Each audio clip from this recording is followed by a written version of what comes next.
Kita niyo ba ako? Ayan. So wala kaming kuryente ngayon kasi may pumutok o may sumabog na transformer doon sa may kanto ng street namin. So yun. Itong buong block ng street namin walang kuryente. So it's 11 p.m. or 11 na ng gabi. So yung ginagamit namin ngayon for the meanwhile. Kung naririnig niyo yung mga maliliit na mini electric fan lang. Kagaya nito. What? Sabi na, yung fish ko, matay! Patay yung fish mo? Oo. Yan siya daw, i-eat niyo! Patay na yung fish. Okay lang yan. No, kasi i-eat na yan. Tatanggalin na lang natin siya dyan. Tapos, tatapon na natin. Oh, So yun kasi kagabi wala nang kuryente. Tapos namatay yung aerator or yung water pump pala. So hindi ako sure pero pwedeng yun yung naging cause ng pagkamatay ng isda. And ayun siya. Lumulutang-lutang. Actually kaninang umaga okay pa yan siya. Wait lang. Yan. Okay pa naman siya kaninang umaga pero napansin ko na lumalangoy siya na nakataob. So, parang sign nga yun ng lack of oxygen ata. Hindi ako sure, pero yun. So, mag-aalmusal muna kami. Tapos, papakainin na lang natin yung isda. Kaya, maganda rin yung mga nakikita kong sa mga ganitong setup, yung may aerator na di battery siya. Marami ako nakikita ng ganun. Kapag nawawala ng power yung kunyari nagba-brown out nga, hindi sila nawawala ng aerator. Ayun na siya. So tatanggalin na lang natin yung tanggalin pala natin siya. Tanggalin na natin yung bago tayo kumain.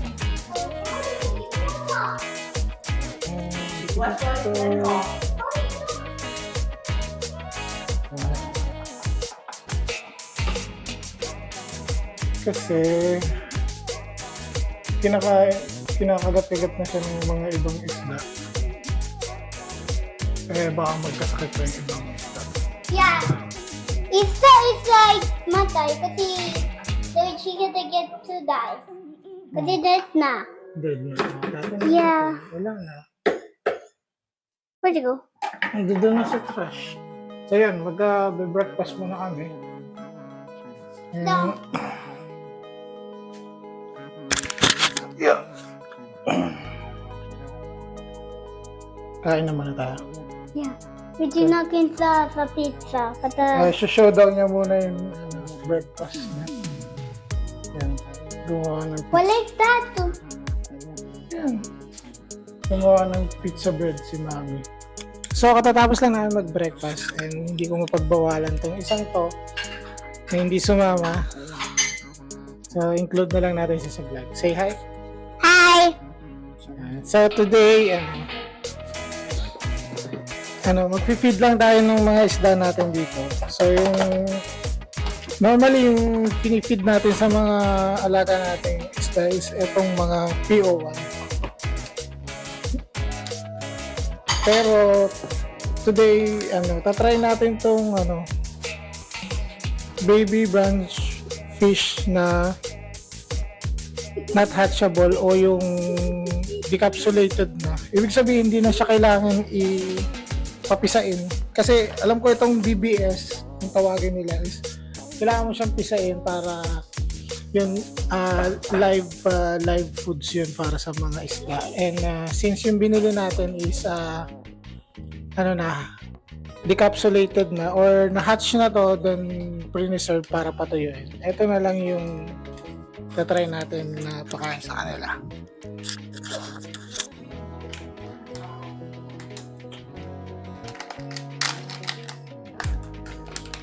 Give me that. So, ito lang muna yung gagamitin natin spoon pang scoop. So, konti lang naman yung kailangan natin. You're right. Yeah, right lang. So lalagay na natin. Do you want to do it?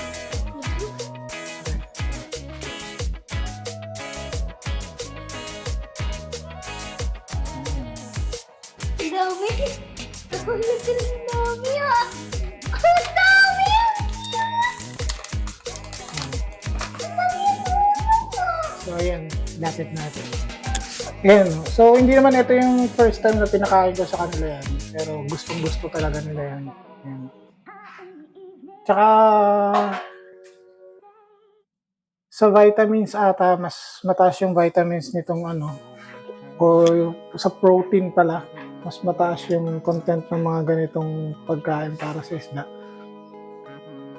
Tapos, pag yung mga pellets naman is yung ano, vitamins ang yung nakukuha ng isda doon. So, mas maganda din talaga na balance yung ano, pinapakain sa kanila. And also, pero itatry pa rin natin na mag-feed sa kanila ng Dapnia. So, yung Dapnia kasi, ano yun, yung talagang live food. Pero, maghanap pa tayo ng kukuhanan nun. Or, gusto ko sana mag-aalaga din ako ng Dapnia. Tapos, bili na lang muna ng starter. Tapos, pero may mga kailangan kasing iset doon or yun nga, yung mga...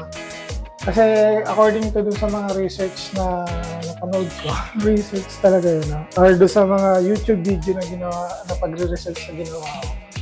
Yung Dapnia, best para ipopropagate siya o paramihin is by using yung green water na, yung tubig na binabad mo sa ano, sa sikat ng araw para maging green. Yun yung best na ano, or pinaka yung mga algae. Yun. Yung tubig na maraming algae ay yung best para sa Dapnia. So yun na lang muna. Maghanap tayo ng Dapnia na starter para makagawa ng maraming live foods para sa isda. Lipat tayo dun sa taas para sa ano, feeding nila. Yes. Oh guys. So ito naman. This one. That's food. Gawin natin yan. So normally talaga, ginagawa ko yung pagpapakain ng isda kapag tulog pa si Kai. Kasi ganito nga siya. Gusto niya yung talaga nagpa-participate siya sa ginagawa ko. Kaya ayoko pa sana siya ma-expose sa online. Pero wala. Anong sasabihin mo? Yung sa fish tank, sa start na ganyan. Yeah. So, parang yes. Hindi siya sa mga ay, kasi mas galing yung mga kanina. Parang ikin yung mga galing na parang. So, palit. Tapos na. So, yun. Ito na tayo dito. So, mas pinakain ko sa mga nag-foods pero ginagawa ko. No, so much. Yung pagkakaroon ng lista. So, yung ginawang 5 years old. So, yung pinakain ko sa mga nag-foods. Ginagawa ko. Kasi ginagawa ko yung pinalagyan ng mga kumpos. Yung mga aircon doon. Tapos yung bulo ko. Tapos ako pinakain sa isa. This one naman. Last na yan naka. Oh, that's enough. Oh, yun. So, tapos na kami sa pagpapakain ngayon. Yun, medyo marami lang yung ano, yung binigay ni Kai na sa mga isda. So, next time baka magta-try natin na maghanap ng live foods na Dapnia. Kasi di ko pa natatry sa kanilang ipakain yung Dapnia eh. What is it? Kasi babae na yung fish ko kasi matay yung dalawa. Okay, so babay daw kami ng bagong fish kasi namatay nga yung fish niya. Pero pakita ko na rin sa inyo.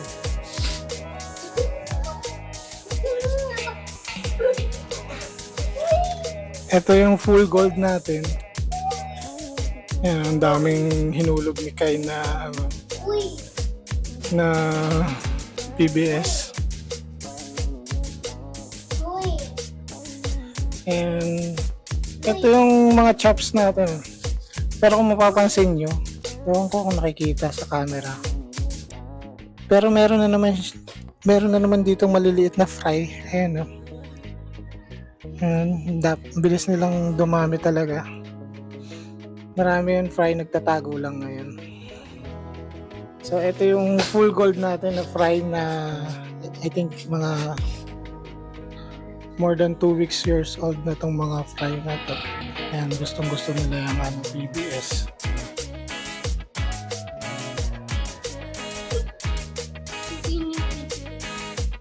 Ayan. Tapos sa kabila naman, ito yung mga fry natin na tawag dito a week or 1 week pa lang. What is it? Ang dami niyang hinulog na BBS dito, so yun, dami rin. So anyway, yun lang muna. Kailangan ko munang pumunta sa chef kasi wala naman masyadong customer ngayon dahil nga patapos na yung school year, April na. So siguro maglilinis lang ako dun sa shop para medyo maging maayos yung mga gamit. Baka pakita ko din sa inyo. Or sige, pakita ko na lang pala sa inyo. Ayun pa yung ibang And so dahil marami nga yung nilaglag nito ni Kai na mga BBS, tawa ka pa. Malamang yan, hindi ko na sila i-feed mamayang tanghalian. Tapos kinabukasan, sakto, magwa-water change tayo. Okay, so dun muna tayo sa shop. Ito yung shop namin. So dito sa shop meron kami sa apat na unit na pinaparentahan namin. Ang pinaka-focus talaga nitong shop na to is for printing. So i-print kami dito ng t-shirts, mga documents, stickers, poster, pictures, and mga invitation. Gagawin ko muna dito is maglilinis muna. Ayusin ko yung mga gamit ko, yung mga supplies ko dito sa shop. And, next time na lang yung tour. Hanggang dito na lang yung vlog. Maraming salamat.